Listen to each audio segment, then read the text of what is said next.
Forget, we have you covered on Eclipse Day. Tune in for live coverage April 8th at 2 p.m., followed by Guardians home opener pregame coverage at 4 o'clock. And that's followed by the first pitch, all right here at Channel 3. That first pitch is just after 5 o'clock.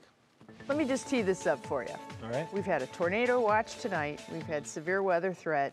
We've had heavy rain. I am sweating more right now because I'm about to give the eclipse forecast than I have all evening.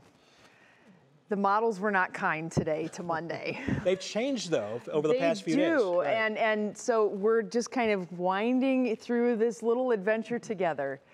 Let me show you the very latest. This is a brand new out-of-the-gate eclipse forecast for Monday, and we are looking at more cloud cover now. As a matter of fact, we might even end up with some rain on Monday. So we've adjusted the cloud cover trend upward.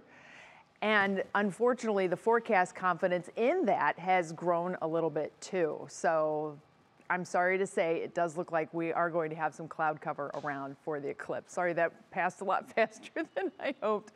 But we'll put it all into perspective for you. Mostly cloudy for tomorrow morning with a few showers around. There's a nice transition. Temperatures in the 40s. We'll stay in the 40s through the day with some scattered rain continuing later on and even getting into a little bit of mixing from time to time. Yes, that would be with some snow. We still have a cold front that has to make it through northern Ohio before we're done with all this rain. Heavy rain still coming down around the Canton area right now, sneaking up toward portions of Ritztown, Brimfield, and then farther west through Massillon and back toward Wilmot, Brewster, and then down into the Millersburg area. All of this continues to shift to the northeast. So this will slide right up over Ravenna and head out toward Cortland and areas in Trumbull County before passing off into Pennsylvania. We also have a few little showers that have shown up on the western horizon here. Some new rain that's now moving into Norwalk and Milan. That'll be a good heavy downpour for you. Another round of rain that's sneaking right up toward Shelby and areas in northern Richland County. So be advised, you're going to hear those raindrops hitting the roof, but we have no severe weather out of all of this aside from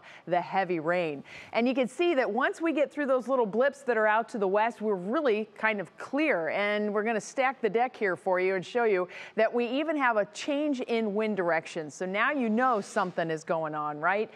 Brisk southerly breezes helping to pump in all that moisture, keep the rain out toward the state line area overnight. Meanwhile, drier air is moving in from the west, but the problem is it is also colder air. A pretty significant drop in temperatures back into Indiana. And as we expand the picture and put it all into perspective here, check the swirl out over Lake Michigan. That's the area of low pressure. You can see all the cold air that's interacting with this incredible moisture boundary that is on the north side of this whole system. And then it's also picking up moisture off of Lake Superior, which is really interesting for the folks in northern Michigan because they have this red blob right there. And that red blob right there is a blizzard warning. Let me just show you the text of the blizzard warning. This is from the National Weather Service office in Marquette. They issued this just earlier this evening. 8 to 27 inches of snow coming out of this throughout this duration of this thing, which is expected to go through the day tomorrow and into tomorrow night. So it could be a lot worse, but we still have rain that has fallen, and it has been a soaker for northeast Ohio. Flooding is still possible overnight as all this water makes its way down into the rivers, creeks, streams, and ditches. We'll hold on to rain for the morning east. Meanwhile, drier air comes in from the west. We might get a few peaks of sunshine tomorrow morning, but the clouds fill in. We get some scattered rain showers by the end of the day on Wednesday. The cooler air is here. Watch this cold air, though, wrap in then as we head into Thursday. Now we're dealing with more snow than rain, but it does not look like this is going to be anything that we really have to worry about significant accumulations. That said, we could get a ground coating. It is still only April. Here's your National Designer hour-by-hour forecast. That rain really holds off toward the state line area, so Ashtabula and Trumbull counties especially.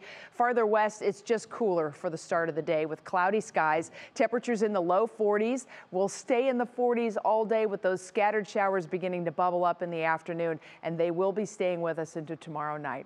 Here is a look at your Union Home Mortgage forecast, and as soon as our flash flood warning gets out of the way, you can see our temperatures stay cool for Thursday, Friday with that rain-snow mix chance with us. We do improve through the weekend, but then a storm system from the west starts to sweep in, spreading clouds and some shower chances in here with temperatures in the 60s for Monday and Tuesday. We're going to try and dry things out, I promise.